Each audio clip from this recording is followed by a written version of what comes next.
texto de Hebreus, no capítulo 12, dos versos 12 a 15, que temos estudado nessa série, ele começa dizendo para que nós façamos caminhos retos, para que o manco não tropece. No verso 15, ele vai dizer justamente isso: cuide para que ninguém se exclua da graça. Essa é uma característica da santidade. Quando nós somos chamados a esta condição de santos, a condição de pertencermos completamente a Deus e entramos neste processo de gradativamente ao longo de toda a nossa vida aprender o que isso significa, nós trazemos pessoas conosco, trazemos gente com a gente.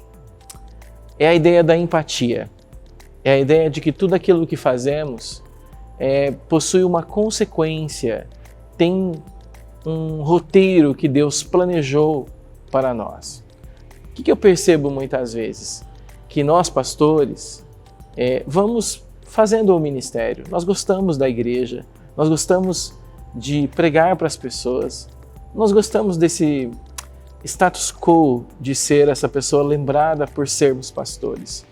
Mas eu queria ir um pouquinho mais fundo e dizer para você que santidade é um pouco mais do que isso. A santidade proposta por Jesus sempre se importava com o outro, sempre tinha empatia. A santidade ela é empática. O que significa isso? Significa que sermos santos perpassa por uma decisão minha e sua de não somente experimentarmos essa salvação que vem de Jesus, mas multiplicá-la através do importar-se com outros. Eu gosto muito de ouvir alguns pregadores, um desses pregadores que eu gosto muito de ouvir, costuma dizer que a ceia não é para que nós estejamos lá para comer. A ceia ela é um lugar onde nós dividimos o pão. Então, o caráter da ceia não é comer o pão e beber o vinho. O caráter da ceia é justamente o partilhar o pão e o vinho. Não era esse o plano de Jesus quando ele faz a multiplicação dos pães? Quando ele chama os meninos ali e diz: o que vocês têm na mão? Ele chama os discípulos e ele fala assim: e aí, o que vocês têm? Então ele levanta aos céus, ele consagra e ele manda que eles dividam isso com as pessoas.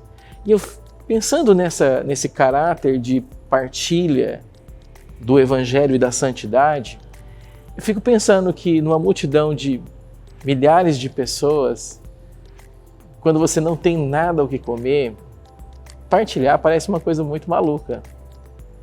Ainda mais quando é pouco. Então, quando é pouco, a gente tem a tendência de esconder. Então, pastor, você é chamado à santidade e a pregar sobre a santidade. E a pergunta que não quer calar é: se você é chamado para pregar e ter empatia e ter essa multiplicação, esse partilhar, quantos pastores você tem formado? Como que a sua santidade tem sido inspiradora? Eu faço essa pergunta porque quando somos santos, somos completamente de Deus. E tudo que é nosso pertence a Deus.